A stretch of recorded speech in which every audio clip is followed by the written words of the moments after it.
Conor McGregor's reputation has reached an all-time low, and this time, it appears to be fully deserved. The former UFC champion has just lost a civil rape case brought against him by Nikita Hand, a woman from his hometown whom he has known for years.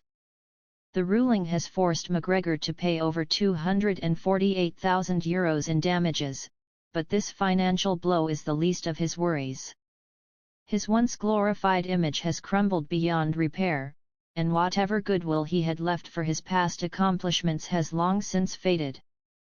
In Ireland, his home country, the people who once celebrated his rise to fame have now turned their backs on him. His business ventures, which once seemed invincible, are falling apart one after another. It took a deeply disturbing situation like this for the world to finally acknowledge what many had suspected all along: McGregor's character has been in question for years. Those who have been paying attention to his actions know that this is merely the final straw in a long list of misdeeds. His downward spiral has been evident for a long time, with crime and controversy seemingly following him wherever he goes. For years, he has acted as if he were untouchable, but reality is finally catching up with him. There is only so long someone can escape consequences before they are forced to pay for their actions. Throughout his time in the public eye, McGregor has refused to admit any wrongdoing or show remorse for his actions. He has never apologized, never taken accountability, and always brushed off controversy as if it were nothing.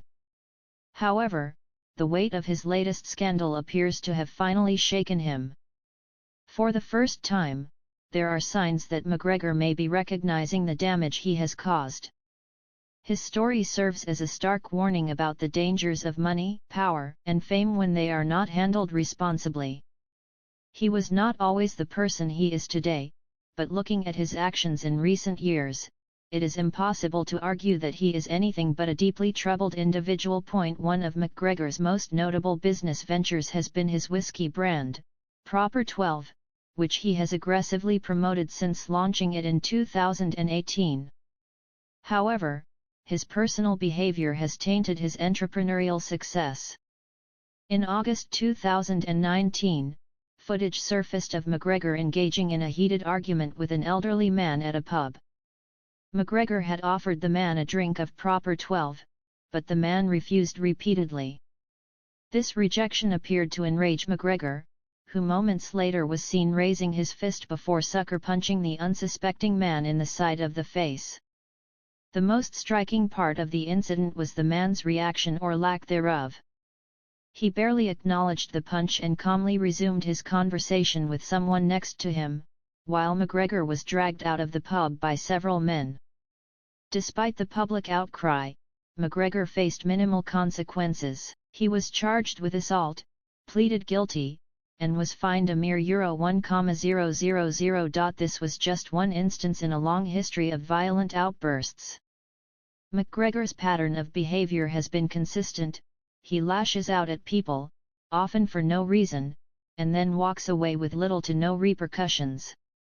He allegedly assaulted a famous Italian musician in a nightclub in Rome without provocation. He attacked a fan who was trying to take a video of him outside a hotel, smashing the fan's phone to pieces. He also assaulted a 42-year-old woman aboard his yacht in Ibiza. Even when his violent outbursts were supposedly part of a staged skit, he went too far. During a promotional event for a pain relief spray, McGregor was supposed to pull his punches, but instead, he struck a man so hard that he had to be rushed to the emergency room. The pattern is undeniable. McGregor harms people time and time again, and rarely faces any real consequences. His aggressive tendencies are only part of the issue. McGregor's lifestyle choices have also fueled concerns about his well-being. Ever since his lucrative boxing match against Floyd Mayweather and the subsequent financial windfall from Proper 12, his dedication to fighting has waned. The hunger that once drove him to greatness was extinguished, and whatever motivation remained was shattered when Dustin Poirier defeated him in their trilogy fight, breaking McGregor's leg in the process. Following this devastating loss, McGregor plunged into a reckless lifestyle fueled by excessive partying and substance abuse. His physical transformation was dramatic. He rapidly gained an unnatural amount of muscle in a matter of months, and his facial structure visibly changed. His hands and head appeared significantly larger, fueling speculation that he was using performance-enhancing substances. McGregor's descent into chaos was further evidenced by his behavior on social media. He frequently posted erratic videos, often while under the influence, only to delete them once he sobered up. In one particularly bizarre clip, McGregor could be seen rambling incoherently about a fighter named Henry, offering nonsensical advice while clearly intoxicated.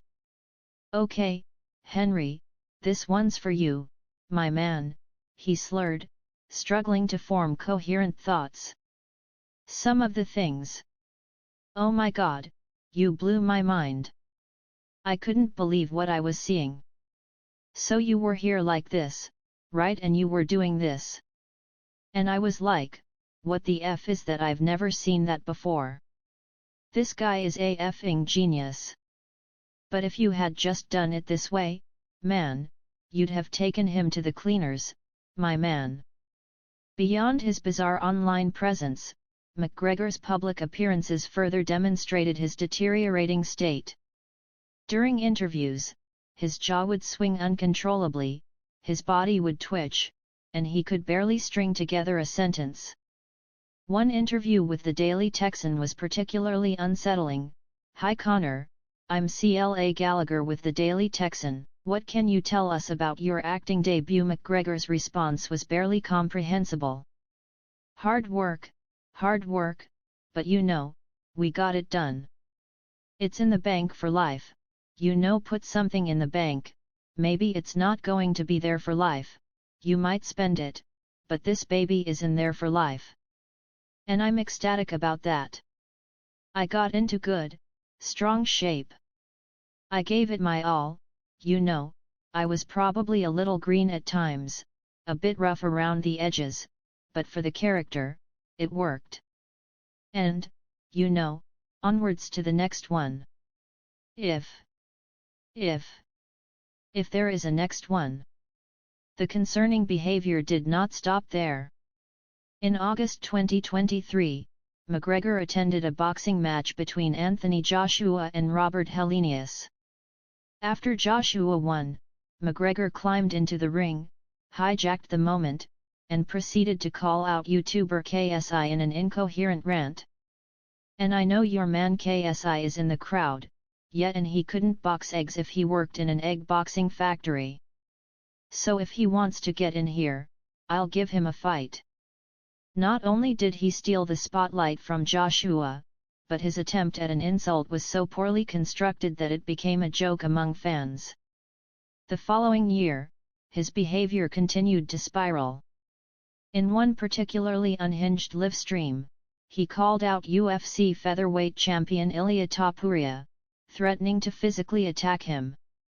Throughout the stream, he was visibly intoxicated, drinking heavily and acting erratically. "How do you think you'd beat Ilia?" someone asked. McGregor, barely able to focus, responded, "Grab his scruff. Slap the little nose off him, ya little ding-dong ears he has, ya OF, Spanish, I'm in Marbella, bro. Yeah, I'm in Marbella at the bare-knuckle stall, and let's see what's what. We're bouncing." Yet every public appearance McGregor makes only reinforces the reality that he is spiraling out of control. He is consistently under the influence, seemingly incapable of maintaining composure even in professional settings. His recent appearance at a bare-knuckle boxing event was no different. His jaw was swinging uncontrollably, and he was barely coherent. His decline is both tragic and self-inflicted. His once promising career has been overshadowed by controversy, violence, and addiction. The Conor McGregor of today is a shadow of the fighter who once captivated the world.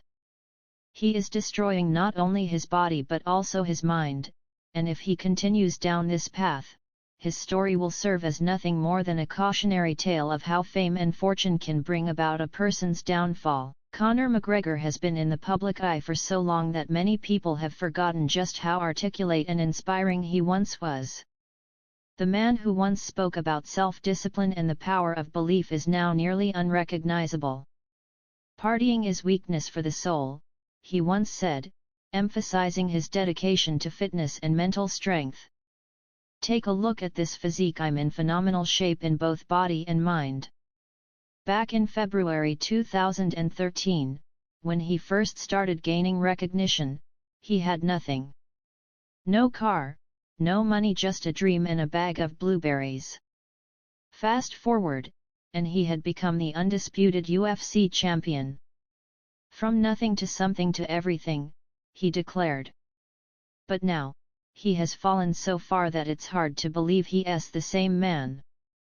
Shame and embarrassment seem to no longer exist in his vocabulary, and if there was any doubt about that, his personal and legal troubles over the years have made it abundantly clear. One of the people most affected by his downfall is Dee Devlin, his longtime partner.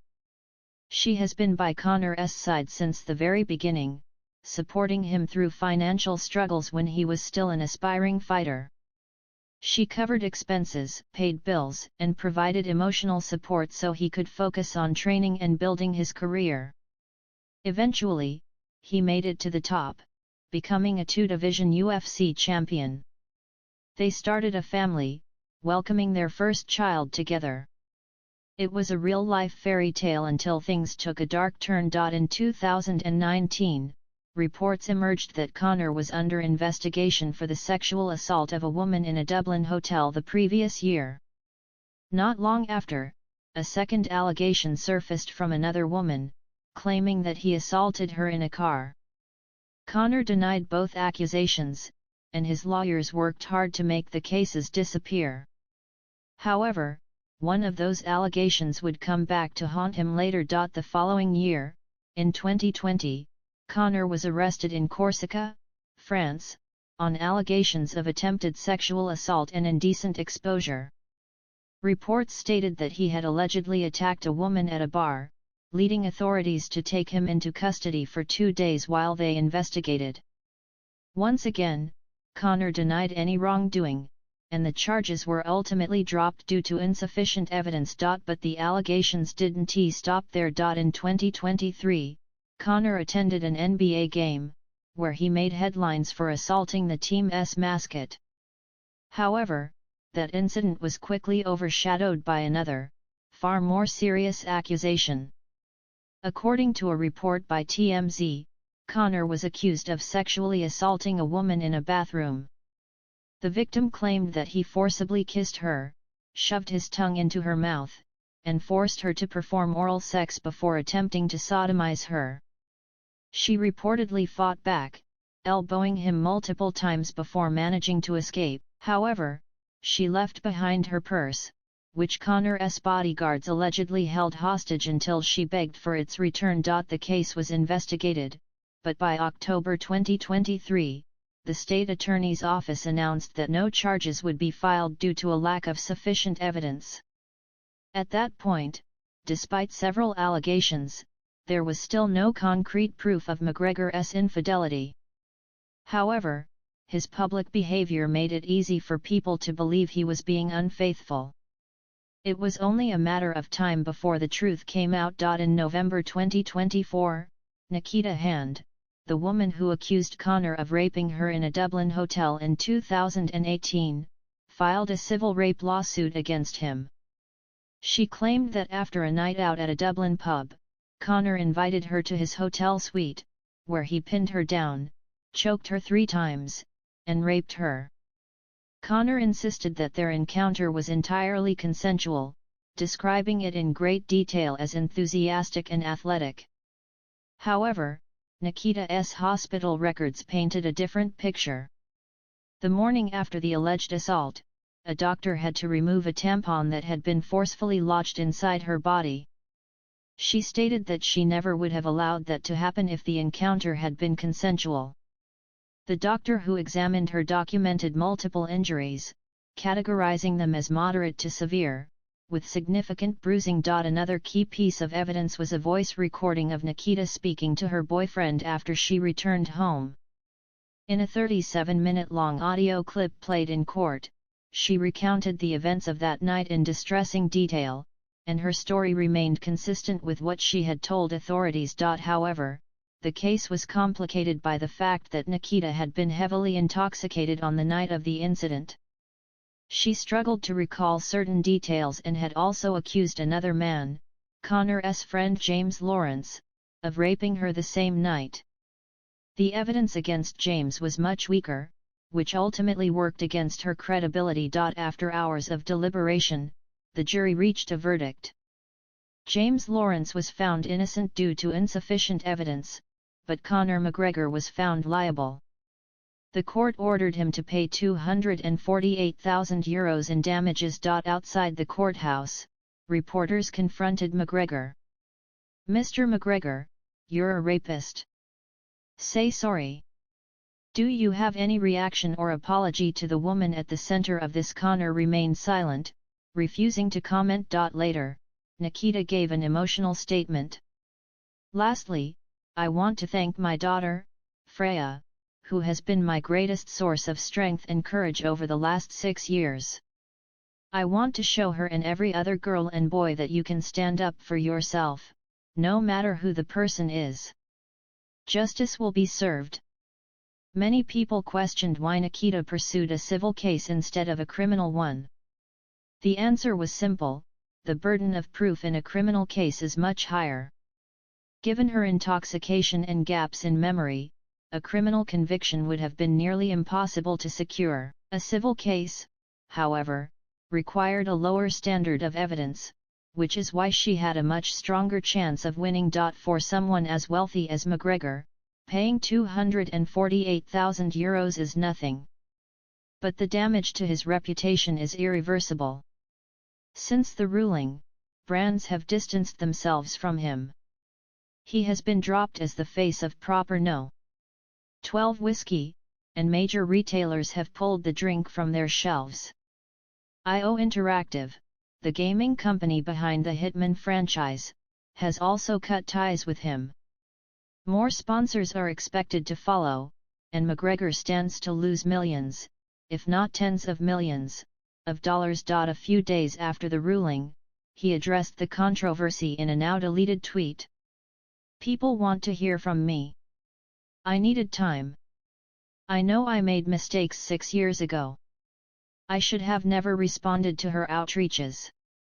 I should have shut the party down. I should have never stepped out on the woman I love the most. That's all on me. As much as I regret it, everything that happened that night was consensual, and all the witnesses swore to that under oath. I have instructed my legal team to appeal the decision. I can't go back, I can only move forward.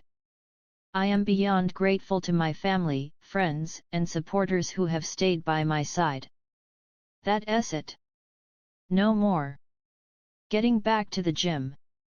The fight game awaits." While his response surprised some people, others were more interested in what Devlin had to say. She had stood by him throughout the entire trial, even as he recounted his affair in graphic detail. Many wondered why she was still with him. Eventually, Dee released a statement that shocked everyone. "Imagine a woman with her own boyfriend and child texting provocative pictures to another woman's man, knowing he had a family. This woman claims to know me, yet she went ahead and did this repeatedly. Really, all while on a 3-day bender, neglecting her own child. What kind of woman does that? My sons will be warned that women like this exist in the world. Conor and I dealt with these issues privately years ago, as any couple should. We have come out stronger than ever. We have 4 beautiful children whose happy faces are proof of who we are. Let he who is without sin cast the first stone." Her unwavering support made one thing clear: she would stand by Conor no matter what. And he'll need that support because his legal troubles are far from over. McGregor is now facing an $8.3 million lawsuit from his former training partner Artem Lobov, who claims McGregor stole his idea for proper No. 12 whiskey. Lobov alleges that McGregor promised him a 5% stake in the business but never paid him when the whiskey was sold. Conor is set to appear in court again in January. After years of controversy, it seems his past is finally catching up to him, completing his transformation from hero to villain.